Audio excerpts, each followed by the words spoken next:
Hello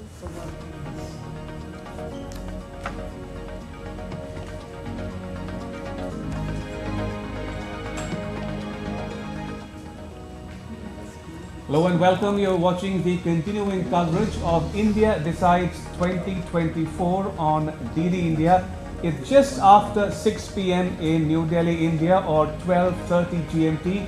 Whether you're joining us from the Americas, Europe, Africa, West Asia, South Asia, or the Indo-Pacific, this is what you need to know at this hour. 1. The BJP has won 38 seats and is leading on 201 seats. And 2. The opposition Congress party has won 11 seats and is leading on 88 seats. I am Ramesh Ramachandran and with me is my colleague Mark Lynn. Thanks a lot, Ramesh. Namaskar, and we continue our coverage. And before we, carry on with our discussion, let's take a look at the headlines at this point in time. India decides vote counting underway in the world's biggest election. The BJP is leading on all seats in the national capital.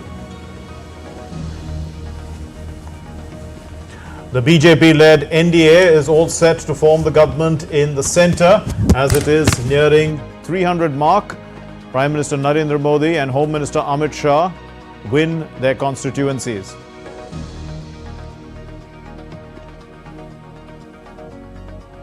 And in the assembly elections, Chandrababu Naidu is all set to become the next Chief Minister of Andhra Pradesh as the TDP has swept the state. And the BJP is also going to form the government in Odisha.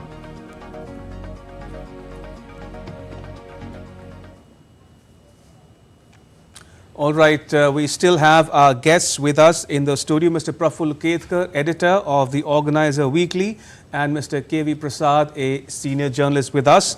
We'll continue a discussion with them, and also we'll be joining by my colleagues from the newsroom as well with the latest on how the numbers are stacking up. Mark. In fact, let's go across and talk to Amritpal Singh, who is in front of the touch screen, and he's going to explain to us the current situation. Amrit, are you with us?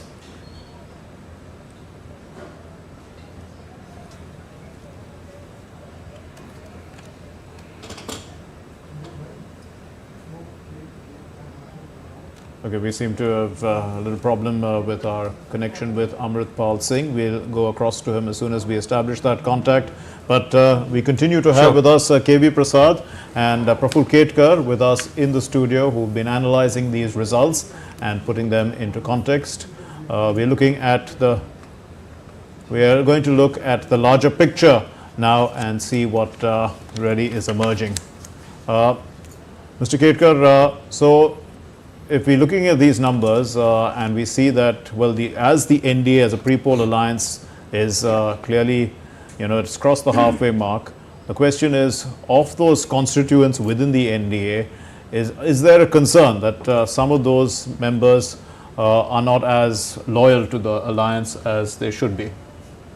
I think, if you see the equations, 14 seats of JDU, that is led by Nitish Kumar, and 16 seats of Chandrababu Naidu. Yes. These 30 seats are going to be the critical thing. True. Now, we are virtually entering into the pre-2014 era where the coalition partners are going to dictate the terms. If this number holds and BJP does not on its own go closer to 272, maybe even 255, 260 mark, then it is the coalition partners who will be actually dictating the terms. As you know, earlier we used to see a fight over, say, ministries like railways, or then the railway ministry talking about the minister coming from that particular state and going back to that. But my larger concern is on two fronts, because BJP is still on its own greater than putting all India alliance together. Right. Yes. So it is one central force as far as Indian polity is concerned. But in future, it looks like it is going to be, as at one point we have seen anti-Congressism, now anti-BJPism is the train that has started. Two, the kind of decision-making power that Prime Minister Modi has carried for last 10 years, the decisive, credible leadership, especially when it comes to the decisions related to economy and national security. Whether BJP is able to continue that, convincing people like Chandrababu Naidu, I don't see much of a problem, because considering his equations at the state level, he would like to. I would be more interested in the way JDU is going to behave. As of now, Nitish Kumar has given the commitment that they are going to stay with NDA. Chirag Paswan has performed really well because he is going with the third important partner. True. After 16-14, the 5 seats that he contested, all the 5 he has won. All remaining partners are two. Apna Dal is going to stay, and all other, whether Shinde faction or other smaller factions, that are not going to create much of problem. So I think JDU is going to be a critical factor. Right. If BJP is managed to handle Chandrababu Naidu well, I don't see much of a problem, because he considers himself to be a development man, and he would like to go with Prime Minister Modi's agenda. Sure. Right, we'll continue our discussion with our guests in just a bit, but let's take a moment to listen into some more reactions that are coming in. Thane Lok Sabha ये शिवसेना का गढ़ है। जनता ने विकास को vote दिए हैं, development को vote दिए हैं, और इसलिए उनकी भी जीत बड़ी भारी हुई है। इसलिए मैं सभी का अभिनंदन करते हुए हमारे आदरणीय प्रधानमंत्री नरेंद्र मोदी जी का भी अभिनंदन करता हूं, क्योंकि वो भी अभी तीसरी बार प्रधानमंत्री बनेंगे। कुछ लोग मोदी जी को हराओ, मोदी जी को हटाओ, ऐसा एक उद्देश्य लेके लड़ रहे थे, लेकिन मोदी जी देश के विकास के बारे में बात कर रहे हैं। माननीय नरेंद्र मोदी जी के नेतृत्व में हमने चुनाव लड़ा है। मेरी कोशिश होगी कि मैं कोटा बूंदी जनता का जो प्यार से मुझे हमेशा मिलता है, मैं और उनका आशीर्वाद प्राप्त करूं और उनकी अपेक्षा आकांक्षाओं को पूरा करने का भरपूर प्रयास करूं। मैं छत्तीसगढ़ के समस्त देवतुल्य मतदाता भाई बहनों का आभार व्यक्त करना चाहूँगा, उनका धन्यवाद देना चाहूँगा कि उनका आशीर्वाद भारतीय जनता पार्टी को मिला। हमारे देश के यशस्वी प्रधानमंत्री श्री नरेंद्र मोदी जी को मिला। उनकी गारंटी पर छत्तीसगढ़ की जनता ने, यहाँ के मतदाता ने मोहर लगाया है, तो बहुत बहुत उनको धन्यवाद बधाई देते हैं। And let's go across now to my colleague, to our colleague Amritpal Singh, who's standing by, and he's going to explain to us the current situation. Amrit, over to you. Thanks, Mark and Ramesh. If we quickly run to the figures, they are 543 out of 543. Most of them trends and leads, but not results. Very few results. 290. The BJP, the NDA is the single largest bloc. The India bloc not very far behind with 234, just about 56 seats less than that. Okay, if we try and understand that, I want to particularly talk about the northern region. Now, what does the northern region look like? That's what the north looks really like.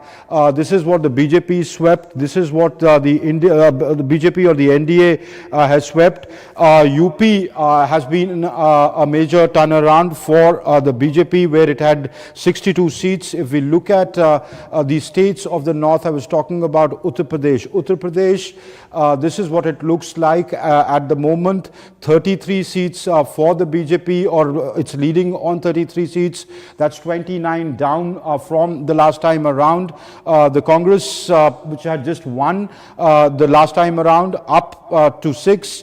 The Samajwadi Party has done very, very well, 36, 37. Of course, now the various reasons are being ascribed to it. KB Prasad was trying to touch upon which vote share went where, especially where did this vote share go, and how did it benefit whom. Now, if we look at the other states here, if you look of the north only, if you look at, I was talking to Ramesh a little while back in the studio, in the newsroom, Punjab. Okay, Punjab's an interesting state, just about 13 seats there. The BJP not getting any seat there or not leading on any seat. That was understandable. There is a sizable amount of anger against the BJP, especially in the farming agrarian community. Though their vote share, I understand, will go up because they've consolidated the urban Hindu vote, which is their primary vote bank there. The Indian National Congress, 7 kept their performance just 1 down from the last. Aam Aadmi Party, the incumbent government in Punjab, not performing very well, just about 3 seats. So that is a statement on the anti-incumbency against the Bhagwant Mann government in Punjab. They are halfway through their term, so that is clearly reflecting here. The Shromani Akali Dal just leading on 1 seat. At one point in time, they were a force to reckon with in Punjab. Only Harsimrat Badal's Bathinda seat there. Now 2, that is the interesting figure. It may look like a small figure. Who are these 2? One is Amritpal Singh, charged under the National Security Act, won from Khadur Sahib with a sizable margin. So Amritpal Singh is a suspicious character. And now Khadur Sahib is a big constituency. It borders Pakistan, and the other seat is the Faridkot seat, which again borders Pakistan. From there, Sarabjit Singh Khalsa wins. Sarabjit Khalsa is the son of Byan Singh, the assassin of Indira Gandhi. Now, KV understands Punjab very well. Even Praful watches Punjab very closely. This is something, in my opinion, that both the security apparatus of this country and the political class need to watch this development. Haryana.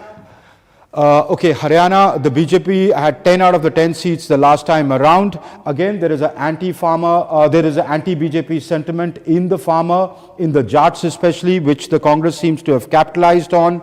Led by Bhupinder Singh Hooda.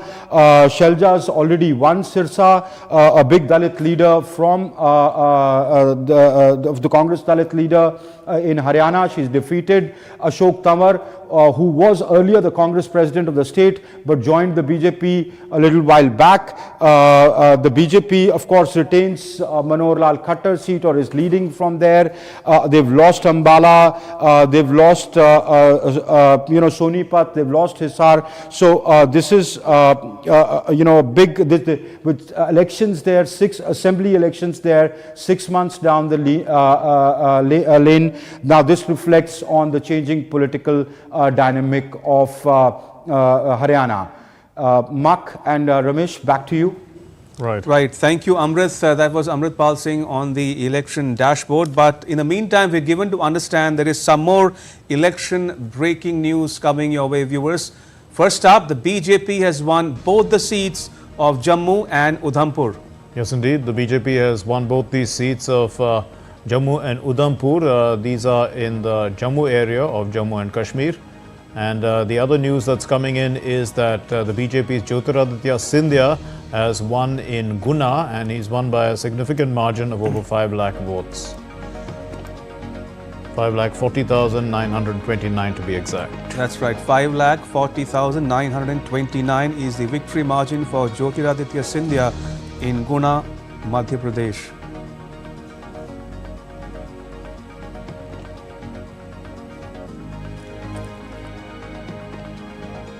Right, so while we stay on the election breaking, if we can bring our guests back in the discussion. If I can start with you, Mr. Prasad.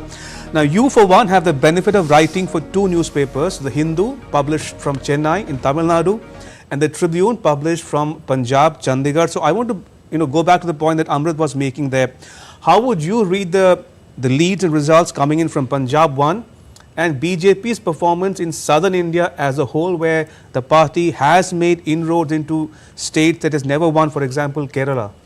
Well, if I take the second first, Sure. south first, because the larger area to look at. BJP's primary area was always Karnataka, in the south, beyond the Vindhya ranges. Karnataka was the bastion. Right. Now, they were trying to expand for a pretty long time in other parts. Now, Kerala is where they've broken the ice, or they've, and it was anticipated because in Kerala, and probably Praful can correct me if I'm wrong, RSS has a very strong presence. They've always worked very hard on the ground, especially in southern parts of Kerala, even when the Marxists were in power. Okay. So that's one area you may look at it.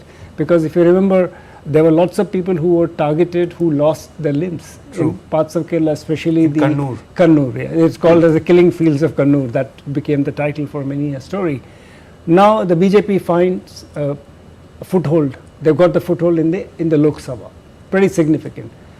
In fact, if you look at the other picture, only Telangana was the state where the BJP was in with a bigger chance, and they proved it, right? So now you have 3 states where the BJP has prized open, the south of Vindhyas, where the presence was not there. True. So that's a sign of how it can shape up the politics in that region, while it should be worrying about losing its Hindi heartland. That's a different. Now, if I switch quickly to Punjab, Yes, please. Congress. It's very funny if I make this comparison. Whenever Congress comes to power in Punjab or votes people in Punjab, people of Punjab vote Congress more MPs, the party never forms a government in centre. You look at the record. When they get, when they vote the opposition, it's so that's an indicator. But having said that, Aam Aadmi Party has a lot to worry about because 1 year, barely 2 years in the term is over, Right. and they've lost. And Dharamveer Gandhi from Patiala, remember, BJP, the Prime Minister campaigns in Patiala, Captain Amrinder Singh missing from Patiala, his wife contesting from a BJP ticket, Dharamveer Gandhi, ex-Aam Aadmi Party, gets the seat. Right. Indeed, we'll get you some more news. In fact, from the assembly results as well, the Bharatiya Janata Party is leading with more than 75 seats in Odisha, and the BJP has crossed the majority mark, ousting the long-running Biju Janata Dal Party led by Naveen Patnaik. As the BJP moves ahead, it's going to form the government in the state of the Odisha, and the BJD is going to play the role of the opposition party. A significant change in the state of Odisha, which went to assembly polls. And in the South Indian state of Andhra Pradesh, which also had assembly polls simultaneously with the Lok Sabha polls, the Telugu Desam party is all set to make a comeback, and the trends show that the TDP is leading in over 130 of the 175 seats, a clear majority, and the ruling YSR Congress party has managed to secure a lead in about 11 seats. The TDP president and the former Andhra Pradesh Chief Minister N. Chandrababu Naidu is all set to return to the helm, and the assembly polls and the general elections, as we said, were held simultaneously in the state. All right, joining us from down south is our colleague Anbarasan Elango. Anbarasan, good to see you join us from Madurai. Give us a sense of the lay of the land as we speak in Tamil Nadu, how the numbers stack up for various parties there.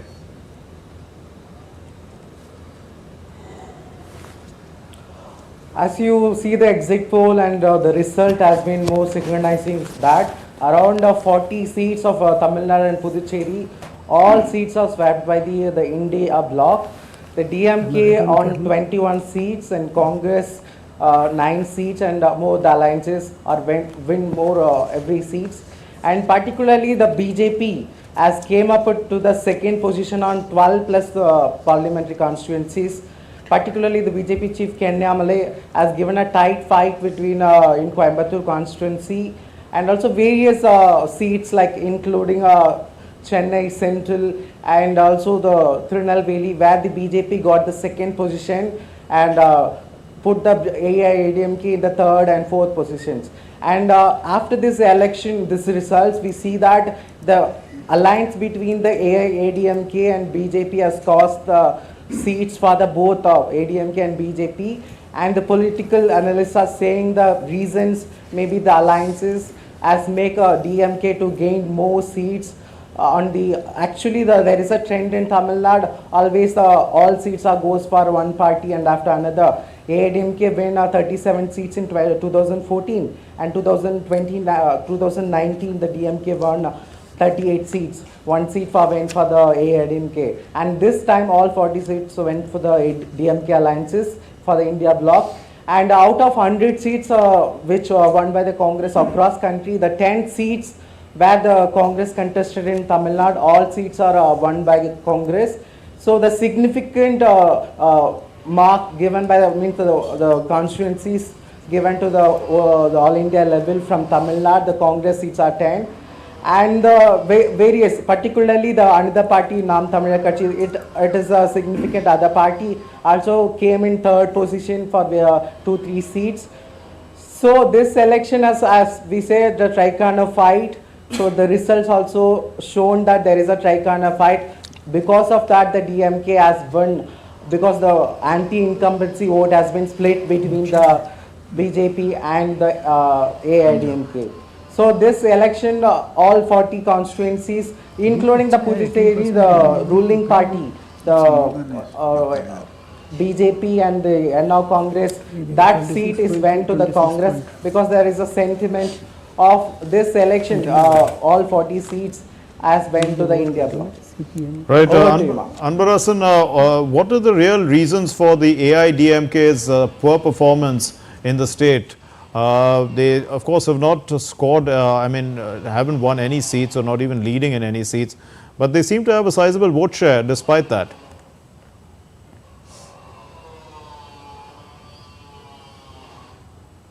As a AIDMK, it's a booth level, and there is a significant reach on the ground level party. So they foothold on 20% of vote percentage. Whatever election it's happened the previously, so they get still that 20%. But the result may be why the AIDMK didn't get the seats, it's not converted into seat. Maybe there is a reason that DMK is aligned with the India bloc, and NDA, there is a prime ministerial candidate for NDA, Prime Minister Modi. So there is if AIDMK win any seat, it may not a significant support to the central level. So the people may suggested or voted for the both DMK and NDA alliances more on this. So if AIDMK won any seat also, it may be not given any impact on the national level. So it may be not converted into seat. That is what we can see it from the AIDMK didn't get any seat conversion. As early trends and all, the AIDMK has got some Kallakurichi and some 2 seats are get more early trends, and they are leading. After that, the every poll rounds, it went to the DMK alliances. So that is maybe a reason. Okay, we'll turn to Mr. K.V. Prasad. If you look at Madhya Pradesh, I can ask the same question. You know, the Congress seems to have polled about 32% of the vote, but have got 0 seats there as well. This is, after all, after the series of Congress members had joined the BJP and have strengthened the BJP party there. Yeah, absolutely. Right. I mean, the biggest victory margin, one of the biggest was Mr. Jyotiraditya Scindia from the seat. No, even Shivraj Singh. Shivraj Singh is the BJP. He's talking of those who came from Congress. So I was distinguishing. Shivraj Singh Chauhan, of course, has a stupendous run. The way he turned around the elections for himself and the party. Remember, Mama, as he is called affectionately, had lost flavor or lost favor, but he did not lose the flavor. Right. Let me put it that way. So are these parties dead is the question. I mean, I was thinking, is the AIDMK a dead party? No, no way. I won't give it up. See, Mark, always see, whenever there is a bipolar contest, in the last 3 consecutive elections in Uttar Pradesh, BSP virtually hold on its 15, 16, 19% vote share. But still, in terms of actual seat conversion, it was, last time in 2019, because, it tactically put certain candidates and 10 seats. It is the BSP's loss that is, SP Congress gain. Right. And that has actually created problems for BJP. So whenever there is a bipolar contest, you will see, different kind of results. In UP-like state, which is much more complex, you are getting this, sort of division between 2 alliances. But in states like Tamil Nadu, where BJP is trying, BJP has also registered around, I think 11 or 12% vote share there. But BJP could not convert it into votes. Mark, I'd like to add one thing to what AIDMK is essentially, they decided to go it alone. They're testing political waters for the local assembly elections. You see, they're preparing the ground. They want to assess how post Jayalalitha, this was the first big election for the party. Remember, there's internal divisions. O. Paneerselvam fought as independent, backed by the BJP. Nothing, okay, it didn't convert into a seat. AIDMK went it alone because Mr. Edapadi Palaniswamy is trying to control the party, keeping Shasikala and the other person at bay. So, AIDMK has committed voters. You cannot. So, you need to consolidate that. Mr. Prasad, Mr. Ketkar, do stay on. Let's bring in another of our colleagues who is standing by in the northeastern state of Tripura. Mark, we're told Kunal is with us. Right, Kunal, tell us a little bit about what we are getting in from their results as well as trends. Yes, Mark, as we know that Tripura, both the seats like Tripura East and Tripura West parliamentary constituencies have been won by the BJP. It is indeed a landmark victory for both for the BJP for the second consecutive term. In last elections in 2019 also BJP had won both these seats in Tripura East and West. That time also the BJP candidates had won with a huge margin. This time also the BJP candidates have won with huge margin. As we know that Biplab Kumar Dev, he is the former Chief Minister of Tripura, he was fielded by the BJP over here in Tripura West parliamentary constituency. He was pitted against Congress's Ashish Kumar Shah, who's a veteran leader over here in Tripura. So Biplab Kumar Dev, he has won with a huge margin of 65,000 votes. In Tripura East constituency also, Kriti Devi Dev Burman, she comes from a royal family of Tripura. She is the elder sister of Pradyot Kishore Dev Burman, who is supremo of Tripura Mota. It's a regional outfit over here. So she has also won with a huge margin of 48,000 votes. She has defeated Rajendra. Well, in fact, I'd like to correct you, Kunal. The vote share, the victory margin is much bigger. It's in fact 6 lakhs and 4 lakh 80,000. 6 lakh 11,000 and 4 lakh 80,000. Yeah, that's the victory margins. Thanks for correcting me. Yeah. So this is what as you said, it's a huge margin. Like this is perhaps very few in the country where, like as we know, Shivraj Singh Chauhan has won with a huge margin of more than 8 lakh votes. So Tripura's Biplab Kumar Dev and Kriti Devi Dev Burman, this vote share will also be, this margin percentage will also be counted from the national perspective. So BJP, when they fielded these both candidates, they were this victory was anticipated in terms of Biplab Kumar Dev, as when he came over here first after his announcement, he started his whirlwind tour across Tripura West parliamentary constituency.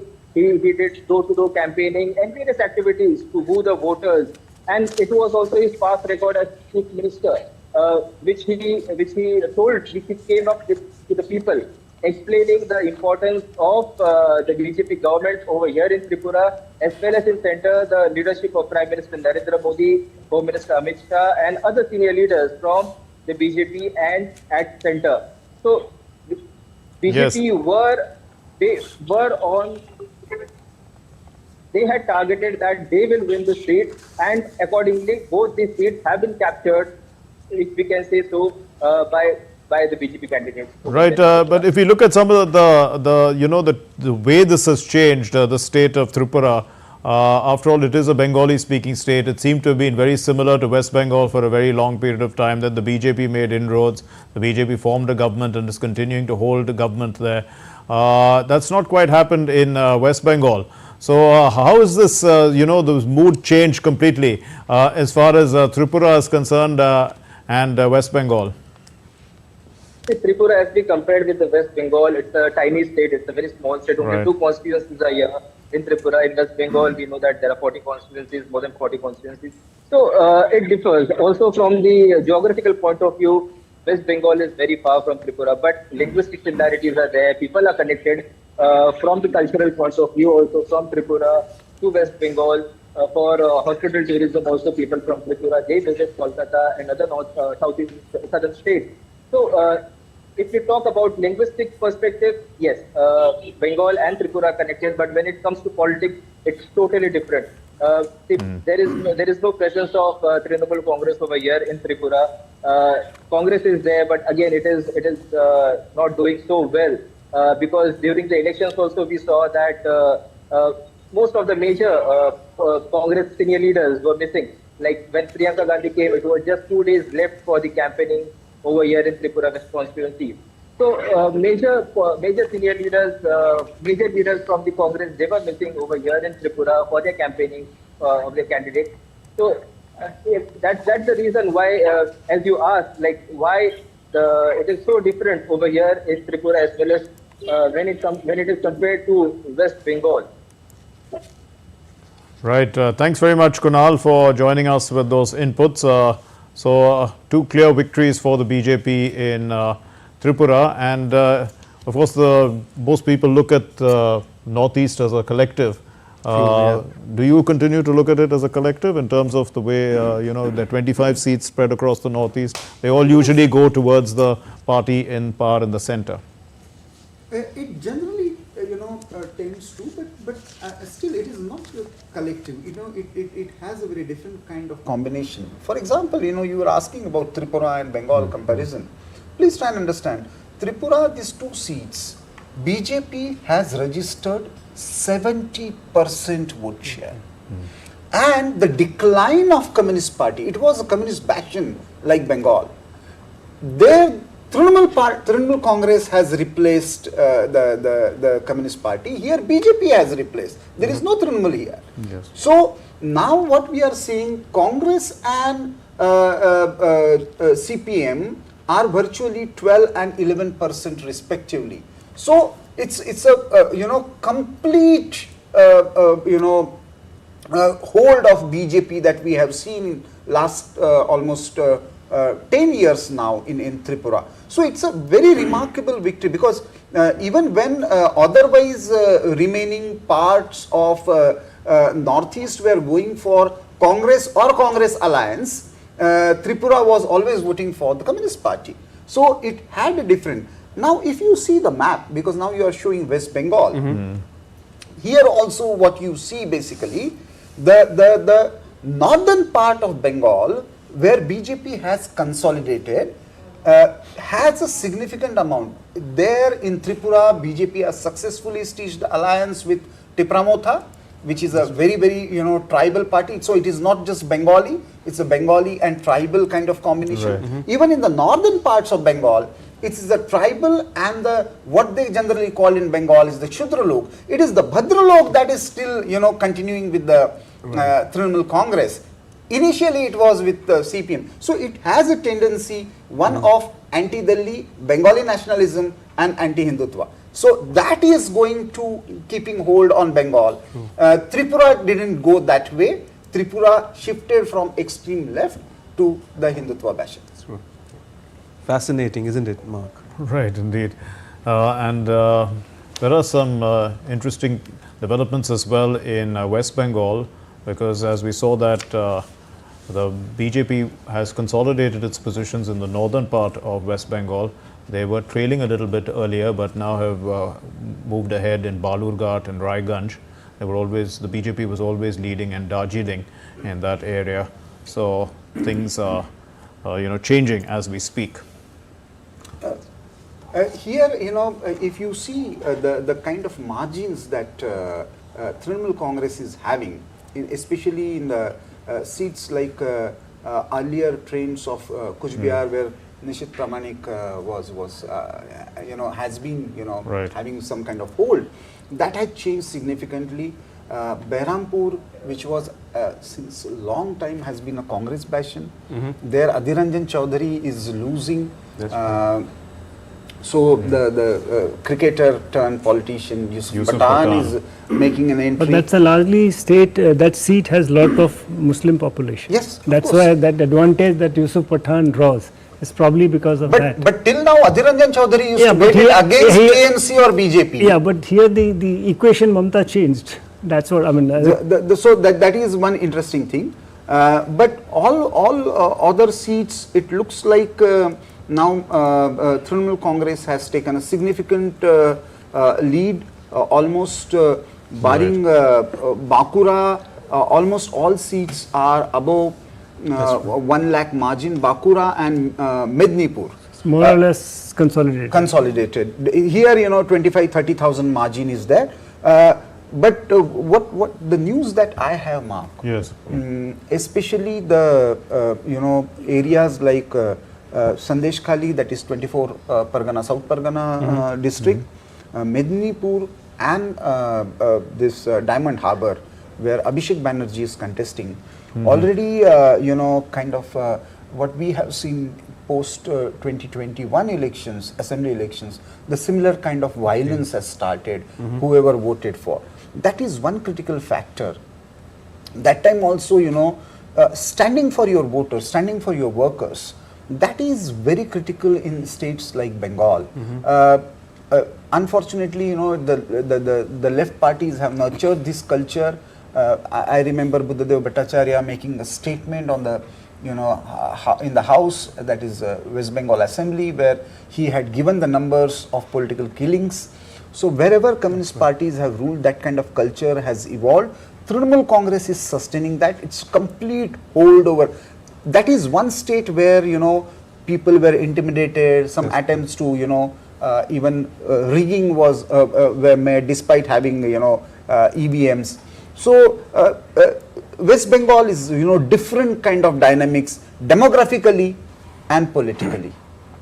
Now, Mark, shall we broaden the ambit of our discussion to talk about two big ticket issues? One, what we can expect going forward in terms of the economy, and two, big ticket reforms, be it on the economic front or foreign policy front or national security. If I can start with you, Mr. Prasad, if we were to look ahead, gaze in the crystal ball as it were, what to expect from Modi 3.0 if and when it's formed in terms of big ticket reforms that he has already promised to the electorate, and two, any major changes at all to be expected on the foreign policy front or the economic policy making?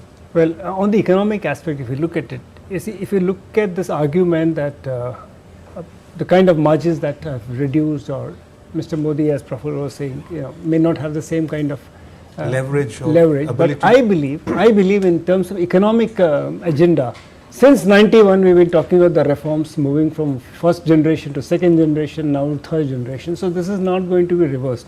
Yes, the only thing probably Mr. Modi as Prime Minister in this third term, with the kind of numbers that they convert into actual seats, will have to have negotiations, a little more negotiations, because that cushion that he had of a comfort level of his own may have to be a little more accommodative to take care of the interests of the allies, if at all. As Prahul said, somebody like Nadu is known as a man of reforms, so he is going to be okay.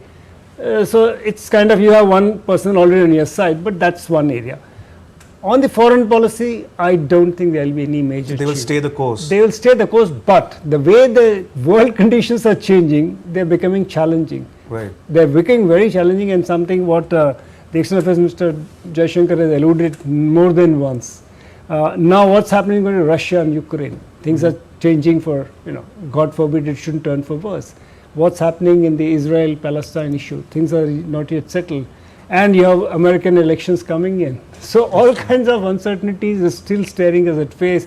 You just had a change of government in, say, some European countries are changing. Many, look at what happened in South Africa. That's right. So, the world is not yet settled. So, but I think by and large, the policy will remain the course, should remain the course, but you'll have to tweak according to the way international conditions are changing. Absolutely.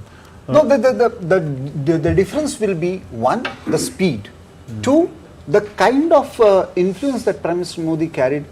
For me, it is not just the economy. The way he carried India's stature on the global stage, and the way he handled the entire security paradigm, especially in the southern Asia, vis-a-vis Pakistan on the one side. We are already getting these reports of various attempts to make interventions, external interventions in Indian elections. We have got certain reports. Yes. So these are the factors, the way Canada has tried to behave with especially the Khalistan thing. American policy circles have been making noises about the same issue, and with a person like Amritpal Singh coming in the parliament, it will have a huge impact. Earlier you talked about when Amritpal was, Amritpal was reporting. Essential to make the difference. Make the distinction, yeah. Yeah. So he was talking about the security aspect. There, I think one good thing is, Aam Aadmi Party has lost that kind of hold over the entire Punjab as a state. It is virtually a divide of votes around 23-24% between Aam Aadmi Party and Congress.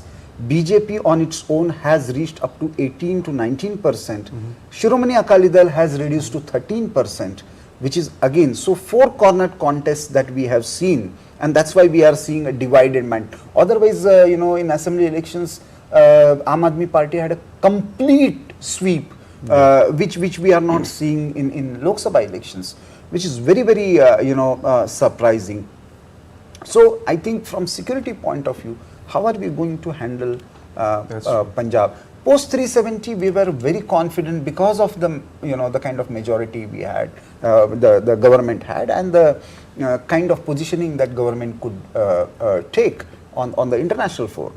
That is going to face some problems unless again I am saying, historically speaking, Mr. Chandrababu Naidu has been very a kind of reasonable leader on these issues when it comes to the international positioning and our foreign policy and security and of course economic policy. So there it will be very critical. Whether BJP opens up with some of the India alliance partners for having kind of dialogue to some kind of balance, that is another possibility, but we will have to see that when's the actual government formation process starts. Well, there are a number of unattached people as well currently, who are not either with the India bloc or with the NDA. There are seven independents. Drastically reduced. That's true. There are 4 YSRCP, there are 7 independents. So all these, and YSRCP has supported the government in the past, and 4 people, I don't understand what they're going to do in opposition. No, even BJD supported in the past. That's true. But the point is that these numbers do add up over time and give perhaps the government that cushion. If it is able to have these people. By and large, of course, 2 or 3 of the independents come from Jammu and Kashmir, so that makes if you really look at the picture, if BJP by itself is 250 or 245, 250, so they're in a comfort zone. It's not that they're totally pushovers. It's not like a 209 of Manmohan Singh of UPA2. It is not like a 140 plus or of Narasimha Rao either. Yeah. So you have that huge cushions with you. 250 is a pretty good number. Of course, not comfortable to talk of your own majority, but it's easier for you to do business. Let's put it that way, because you're the single largest party, right? So you have the numbers, but they will have to have greater accommodation both within and outside, is my understanding. Again, you were talking about, Mark, about the vote share thing. Right. BJP has almost retained the 2019 vote share, but when it comes to the translation in seats, because the opposition votes have been consolidated, of course Congress has improved its own vote share a bit. But it's mainly because of the consolidation of opposition votes that has reduced BJP's lead. Right. In fact, it's also the consolidation of opposition votes that has helped the Congress. Yeah. Especially in Uttar Pradesh. In fact, in Punjab, which we were talking a little earlier, there was a contest between Aam Aadmi Party and the Congress. And a lot of people said, why are you not contesting together? The reason was they wanted to deny the opposition space to anybody else. You see, the point is there was anger against the Aam Aadmi Party or resistance against Aam Aadmi Party. So if they had joined hands with Congress, where would that vote go? It would have been transferred to either the BJP or to the Akalis, right? Theoretically. Yeah. Okay. So here, by contesting separately, you've denied that opportunity, and today it became a multi-government contest. True. So Congress got 7 seats. At least it's heading towards 7. Indeed. Right. And that's in that similar vein, do you think that, there were also alliances where friendly fights were involved so that, votes would not go to the NDA?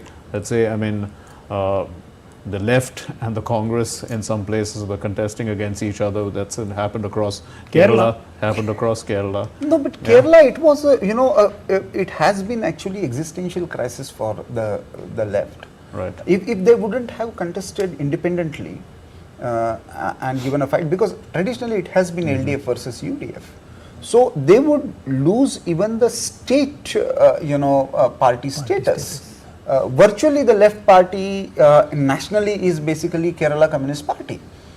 So if you are losing that, and that's why they had to give it. They have retained their 25% vote share, and perhaps in assembly the picture would not be the same.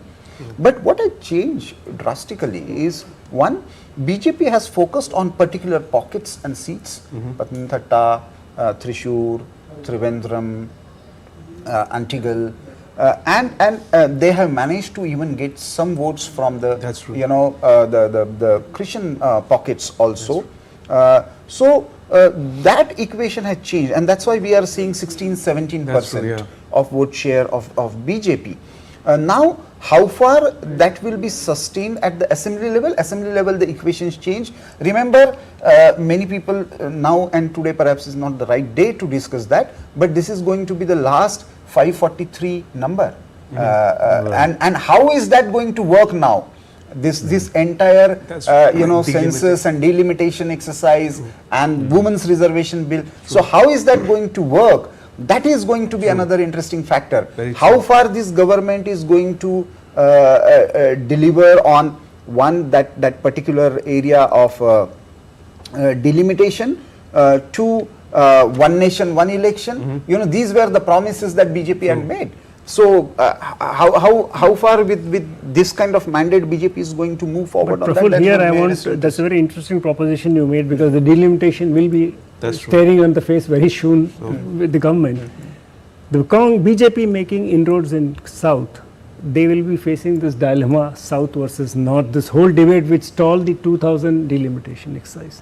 Because BJP... No, but with increased numbers, that is not going to be a big problem. No, because the whole argument is, if you're dividing the seats on the basis of population, the southern states always had this argument that we've done better and we should not be losers on that. That's true. We should not be penalized for having smaller population. Today, with the BJP making inroads, not the smaller population, implementing population control better. True. But now, I think what is going to happen? BJP entering Karnataka, Telangana, Kerala, Andhra. So this is going to but they have to answer. But now, because the seats per se are going to be around 830, so effectively every state is going to increase the numbers. But that is precisely the argument which stalled during Mr. Vajpayee's time, because the southern states said our seats are going to go down, a UP will go exponentially. So is proportional representation a way forward? That is what the whole thing, they kicked the can down the road in 2000.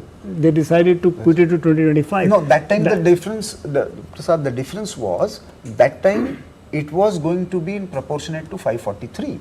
Now, because the numbers are going to increase, the comparison will be 40 to 56 in Tamil Nadu.